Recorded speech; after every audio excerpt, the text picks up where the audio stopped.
With Paralives entering early access in just a few days, I've seen a lot of chatter online about early access, what it is, what it isn't, and what it means for the development of the game. With a lot of players coming from The Sims, and a lot of life sim genre players perhaps not venturing out of the genre much, there's a good chance that the concept of early access is a new one. So today I thought we'd have a little chat about what early access is, why indie studios like to use it, and what it probably means for Paralives, and perhaps most importantly, how to approach an early access game without accidentally ruining your own experience.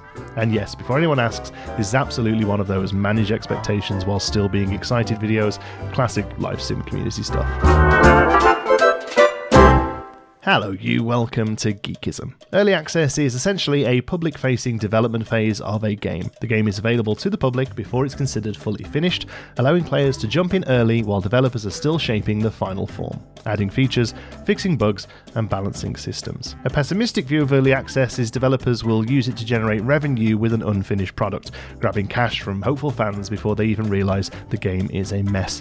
There have been enough games stuck in early access limbo over the years to see that, sadly, sometimes this is the case. But a more positive viewpoint is to see early access as a partnership. You as a player get to support the development team over the finish line, they get valuable playtesting data and feedback from invested fans. If it's handled right, early access is an incredibly useful tool and creates some amazing titles that feel handcrafted for their players.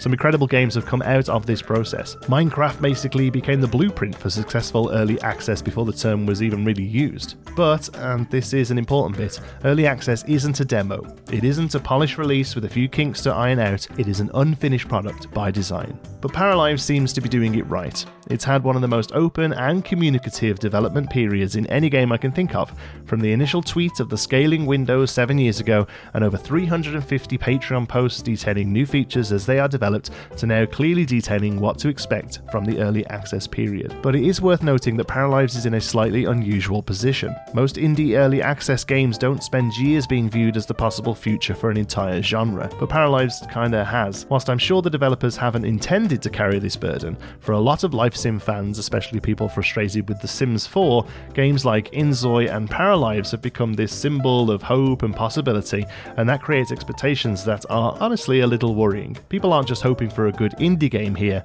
they're hoping for a revolution in a genre of one. This places a lot of pressure on a relatively small indie team, and it's why conversations around Paralives early access can get a little heated. Some people hear early access and think, amazing, we finally get to play, and others think, wait, it won't have everything yet? Unfortunately, the answer to both of those questions is yes. Okay, let's take a look at what early access actually contains for Paralives. But before we do, if you're enjoying this video, please go ahead and give us a like. It really does help out. And if you're new here and would like to see lots more Paralives content in the very near future, don't forget to subscribe. Right, Paralives early access features. Starting with live mode, or live mode if you're a weirdo. Currently in the early access build, we have the open world town of Molino that we've seen. It looks very beautiful. There's a full day and night cycle. Paralives are able to go to work, even though those workplaces are just rabbit holes. I think it's worth noting here that non-rabbit hole work isn't currently planned in development. They have said it would require a ton of coding to make each of those jobs feel individual, and it's very difficult to make that sort of gameplay not feel just like busy work. But we already have career progression, there's personality traits, emotions, wants and needs, social interactions, just a lot of stuff that you would expect from a life simulator.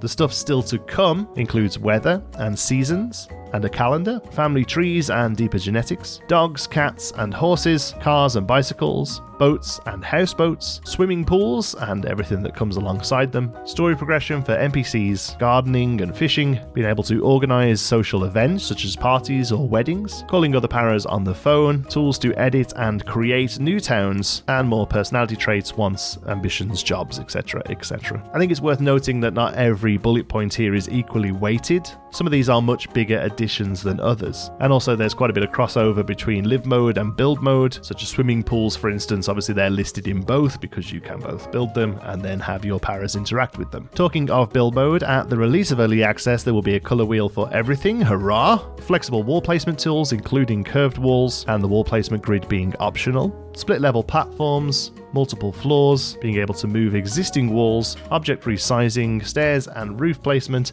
fences, again, just lots more stuff that isn't listed here in build mode. But coming over the next couple of years in early access, we will see there again pools listed, advanced roof tools, and advanced stair tools. These ones are quite interesting to me. Obviously the roof can really make or break a build, and a lot of different architecture styles are really defined by their roof structure. Whilst it's interesting to see that advanced tools are coming, it actually is more interesting to me to see what's available on day one. Will we just have an auto roof to begin with? If so, I'd really like to see the roof tools come sooner rather than later. Windows and doors on curved walls will be nice, but not as big an addition. Basement tools are important, especially for North American builds, lake and pond tools, and obviously more furniture and objects. I imagine that last one will never really be complete, even after early access and into full release. While we won't be getting paid DLC, I'm assuming we still get sort of updates that are themed around different sort of styles, and if we get new features later on in the live mode, such as laundry, it'll obviously come with furniture and objects that will be tied to it if we don't already have them in the game. And finally, the Paramaker is pretty well fleshed out, to be honest, at the launch of early access.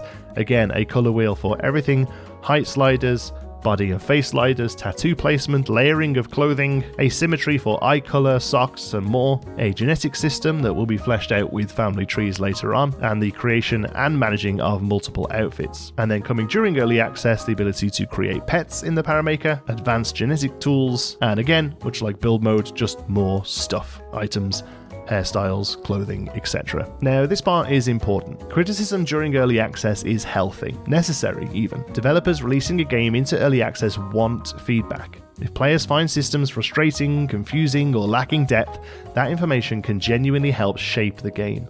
But there's a difference between this feature feels incomplete and this sucks, dead game. So let's try and keep feedback polite, pertinent, and pragmatic. At the same time, players shouldn't feel obligated to pretend that everything is perfect just because the game is made by indie developers or because we are so desperate for a new title in the life sim genre. Constructive criticism is valuable. Blind hype or relentless negativity are not. The sweet spot is somewhere in the middle. Patient, observant, and realistic. Things we on the internet are all really great at being. At the end of the day, I think the healthiest way to approach Paralives early access is this. Be excited for potential, not perfection. Go in expecting strong foundations, promising ideas, but rough edges and missing pieces, and a game still becoming itself. Because that's what early access is supposed to be. And honestly, watching a passionate indie team attempt something this ambitious is exciting in its own right. Will Paralives launch perfect? Certainly not. Will people compare it to games with decades of development history anyway? Unfortunately, absolutely. But will it be a fun ride? I really hope so. Thanks so much for watching. Until the next one, be good.